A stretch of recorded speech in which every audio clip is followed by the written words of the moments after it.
Ow!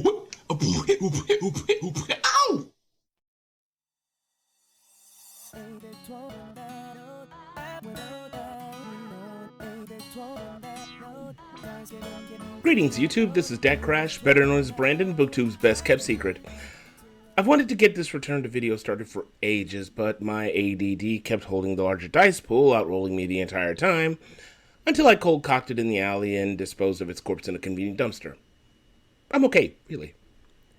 So, for those of you who have followed me and my infrequent postings over the years, I'm using this return to book reviews to turn over a new leaf, as it were, and add myself to the growing cadre of booktubers and also to get my work out in the open.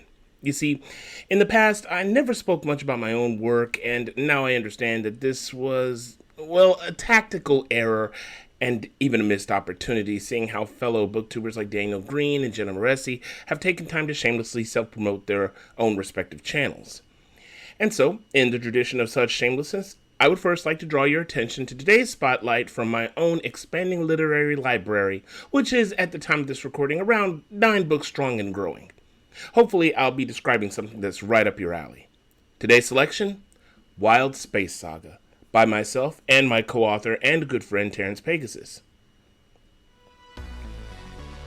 A new captain, an untested crew. Will fortune favor the reckless? Xerxes Xerx Paraska is a champion in the G1 leagues. Enjoying the sweet life with his wife Neela and trusted crew, he crushes his opponent's mechanized warriors in stadium after stadium. But during a shakedown run for his newly bequeathed warship, the Reckless, bad luck strikes.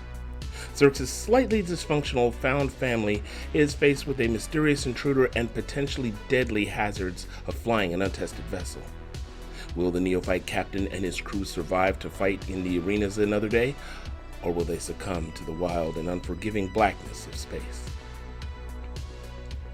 Wild Space Saga has been a labor of love by myself and Terry that we have been working on for over 10 years, and readers can now get in on the excitement with our first 2 books, Between the Devil and the Dark and Wrath and Redemption, with more exciting stories down the pipeline and an entire universe of concept art and side stories. With concept art and news on our DeviantArt page, now is the best time to join in. The series is available in hardcover, paperback, and on Audible. Links for all my books and our DeviantArt can be found in the doobly-doo. Join Terry and me on the Northwest Passage for a grand action-packed space adventure if you feel so inclined. And if you purchase it all we ask is that you leave a review even if you didn't like it. We really appreciate feedback. Happy reading, and now on to my featured review. Words can't describe how much I've fallen in love with the book series that I'm about to present to you here. And considering that I've made 2 other reviews prior to this on 2 different review sites, it should go without saying. But I digress. Thinking back, my first foray into Kyle West's Starsea cycle involved my love for sci-fi fantasy crossovers and a good 3-for-1 audiobook deal that I couldn't pass up. Before this time, West's work fell below my admittedly very janky radar, but before I knew it, there I was, with the first 3 books of a new series for dirt cheap that at first collected virtual dust in my audiobook collection before I could find a time where I had, well, time on my hands to dive right in. And I fell in love. So, it's half past the future, the 24th century to be exact, and magic is now a thing. Okay, let me backtrack a bit. So, humanity has discovered this interstellar gateway network left over by a long-dead civilization, and we, being the industrious talking apes that we are, figured out how they work and expanded our territory to previously inaccessible worlds light years away. You know the spiel. But no sooner than these gateways were first activated and put into use, something weird began to happen. And by weird, I mean that people began to be born with the ability to use what could be only described as magic. And for a time, things were pretty awesome. The emergence of mages began a golden age for humanity, with mages creating marvels of engineering for what became the League of Worlds. But this golden age was short-lived as 2 wars engulfed the known worlds. The first being the Mage War. This began with renegade mages led by the idealistic Zara Malice and her visions of an empire of Starsea, which caused her to turn on the League of Worlds in pursuit of establishing her own leadership with mage kind at the top. With magic outpacing and outgunning technology, this war would have brought the League to its knees had it not been for loyal mages that worked against Malice and her followers and brought her dreams of an empire to ruin. The end of the Mage War left its share of scars, as, now distrustful of mages, the League instituted mandatory testing for magical potential on all colonies. Those discovered to possess such gifts were required to apply for training in specialized mage academies. Rejection or failure resulted in exile to the prison moon of Psyche, where Malice's followers and failed mages were exiled never to return. Worse still was the ultimate fate that awaited all mages, as use of magic was discovered to carry with it a terrible price, a slow onset of madness and bodily deterioration called the fraying. With no cure, it could only be staved off, but never fully avoided. Many believed that this was the fate of Zara Malice, who was never captured, but vanished at the Mage War's end. Next came the Swarmer War, a series of conflicts against a mysterious alien enemy that appeared at fringe worlds. These were driven off in time and, like Malice, eventually vanished, bringing peace once again to the beleaguered League. It is these events that set the stage for the state of affairs when Lucien Abrantes, an indecisive young man growing up in the poorer neighborhoods of Miami, takes center stage. Living with his mother and unsure of what to do with his life, he is plagued by mysterious dreams and is soon called for an unexpected second set of magical testing. Found to be a mage and knowing the consequences, he is terrified and desperately hopes that it was a mistake. But in vain, as he soon is placed on a starship to the water world of Volsung and its mage academy for training. It is this voyage that marks the beginning of Lucien's grand destiny and his journey to become the prophecy chosen of the manifold, the parallel universe from which all magic springs.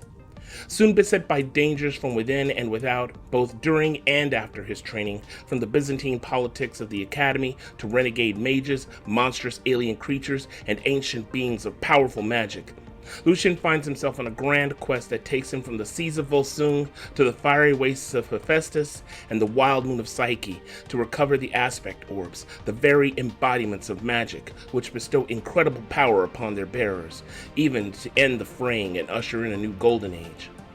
All the while, the return of the Swarmers, in far greater and more powerful numbers, slowly tear the worlds of the League apart in pursuit of their own agenda.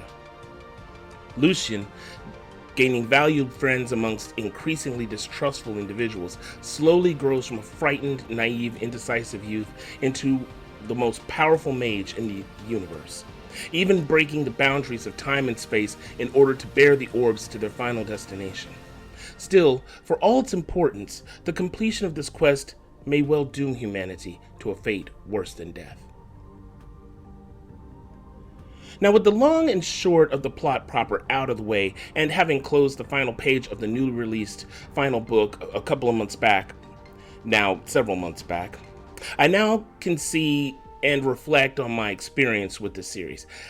I'm not gonna lie, it brings a smile to my face and a deep sense of satisfaction and love for West's writing, which, having kept my ADHD brain hooked for 10 books straight and looking forward to the release of each new book with bated breath, is, well, nothing short of amazing. The same as with every book in a series that I have come to love, each new story felt like meeting a familiar friend. The characterization was so consistent and natural, from the gruff but dependable Fergus, a village guard with a painful past, to Emma's dependability and gentleness as Lucien's first true friend. And the quick-witted Sarah, the frayed mage who was exiled from her home and cast her lot in with Lucien on his quest, later giving her heart to him. Their interactions felt like watching the back and forth of characters in a much-beloved sitcom. Yes, I know that analogy kind of sucks, but trust me, this is a good thing, especially with the kinds of danger they find themselves in. In Lucien's quest, good friends are a valuable commodity. And so from book to book, each new adventure was an exciting and yet strangely comfortable world, making it all the more difficult to endure that inevitable final page in the final book, which, as it always does, left me with a sense of wistful, almost melancholy. Stories that create a vast world, especially sci-fi tales that often create a plethora of planets of every shape, size, and environment, require a great talent for world building. And boy howdy, does the Starsea cycle have this in spades. Tack on the fantasy aspect, and this adds a new facet of complexity that makes it all the better. As a sci-fi author myself, I am no stranger to making detailed worlds, cultures, and tech, but West certainly gives me cause for jealousy. Each world in this vast universe comes alive with the environments, cultures, power structures, and industries of the League of Worlds, from the mundane and beneficial to the highly corrupt corporate entities that abuse laws to keep workers in a permanent state of indenturement, and then the various starship models and tech that come standard aboard each, to the physics that govern speeds in gate-connected systems that allows one to factor acceleration, coasting, and deceleration to calculate ETA from world to world, creates a feel that is vivid, realistic, and lived in. Adding in the magic system to this mix provides a dynamic that makes this series truly special. The 7 aspects of magic, for instance, allow a mage to manipulate reality in very specific yet diverse and creative ways and hold an interesting array of uses and dangers. Radiance, for example, not only deals with light, but can also be used to manipulate electromagnetic waves to send coded signals over radio and radar, as well as weaponizing concentrated laser beams. Also, some aspects like atomicism are more of a potential hazard to use than others, as without proper training in its subtleties, it will simply cause a nuclear explosion. But used properly, these aspects can be used to create ships that don't require any conventional power sources, or guidance systems. There are even uses of aspects to manipulate others by way of psionics, such as creating a brand that allows a mage to spy on or even control another remotely, like a puppet. And then there is the inherent ever-present danger of overdrawing from the manifold, which gives incredible power, but hastens the body's incurable decay from the fraying. Add to this the fact that in spite of humanity's distrust of magekind due to the Mage War and the Fraying, magic has become a relatively commonplace thing, with mages providing services that only they can specialize in despite the tight leash the government keeps on them. From the cover design alone, it is clear that West has put a great deal of thought into the story's presentation, with each book showing off elements from that respective part of the overall tale. In addition, each book contains a diagram of the 7 aspects of magic and a map of all the known worlds of the League, satisfying one's inner Bilbo Baggins. The toughest thing about this particular review, the same as my other 2 written reviews of the series, done back before the entire 10-book set was completed, and which I will have links to in the doobly-doo for those interested, has always been twofold. The first issue was exactly what to refrain from talking about, as there is so much that Lucien and his friends discover about the history of magekind, magic, and its connections to the gates, and so much more. Knowing where to stop was quite the decision. For instance, it may seem that my lengthy description of the story's overall backplot was one massive spoiler, but it really is something that is learned fairly early on and only tells very little. It truly is the most basic background that I can give. The second difficulty is, well, the most difficult, and that is deciding if there was anything negative to say. To be honest, I don't believe that I've ever read a perfect book, though a few have come close, like the time I did my review of The Shattered Sky, which blew me away in a way no book I've read since has done. But I'm not gonna lie, this series has come very close. Still, there are just a couple of things that come to mind. But in all fairness, these are nitpicks on the grand scheme of things. Still, the first is definitely something I need to point out as fair warning to all the new readers. The pacing of the first book is slow. As much as I've gushed about this series thus far, and in my prior reviews, I cannot express this more vehemently. The journey of 1,000 light years across space and time begins with a single step. And the first book, The Mages of Starsea, feels like West was taking that first step in the most tentative way possible, weaving the story of Lucien's discovery as a mage and his voyage to Volsung and acceptance into the Academy. It seems to cover a series of events that happened mostly aboard the ship to Volsung and his first friendship with Emma, and little else, with almost glacial pacing. And for an author that was always taught that a story should grab the reader right out of the gate, this didn't exactly do it for me. But it did lay out plot elements that I found intriguing enough to believe that the rest of the story would be worth my while. And after all, I had already purchased the first 3 books for the price of 1, so I felt that it merited further reading. And fortunately, the following books were far better in the realm of pacing, with a great deal more exciting things happening. In retrospect, I have come to see the events in the first book as establishing the universe and Lucien's first steps as a mage, and the rest of the story builds a great deal of far greater lore upon the foundations, and this, I believe, counterbalances its pacing. The second issue is a far less weighty matter, but a matter of taste, I believe. And this is how, throughout the story, for Lucien and his friends, it is never easy. And I mean this in the most extreme sense of the term. Every inch of progress is hard fought and fraught with danger and betrayal on all sides. When Lucien isn't stressing over who he can trust, they are fleeing from battling ravenous aliens, space pirates, religious fanatics, renegade mages, and swarmer armadas. Every progress comes with an escape from the jaws of death or a tactical decision against someone who is prepared to screw them over and is hard fought.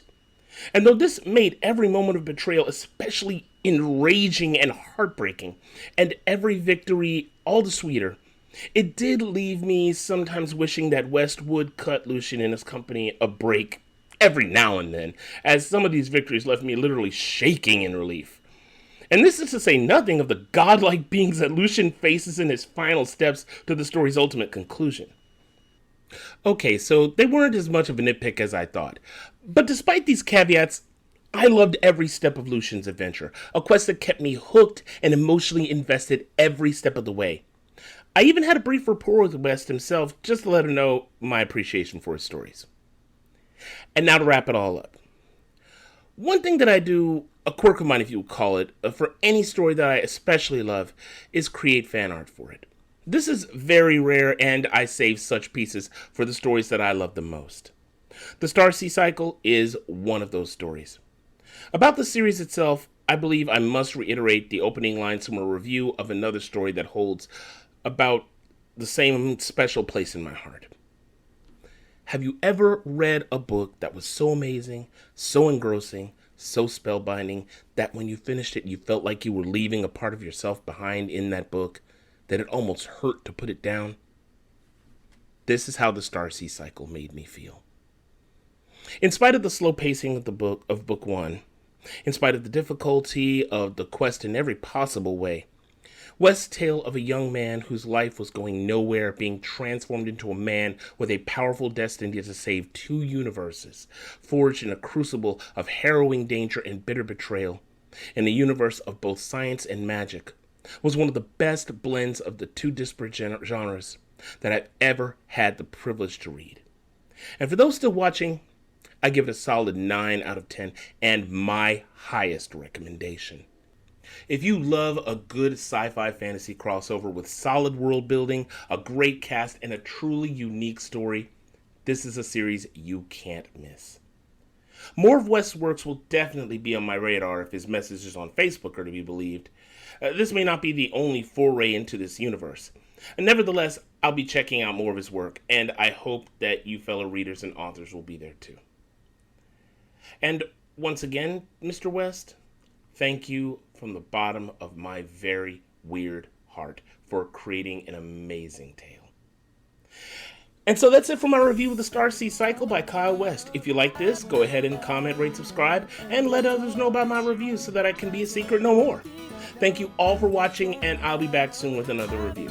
And so, as always, this is DecKrash, better known as Brandon, saying stay lucky and stay blessed. Take care.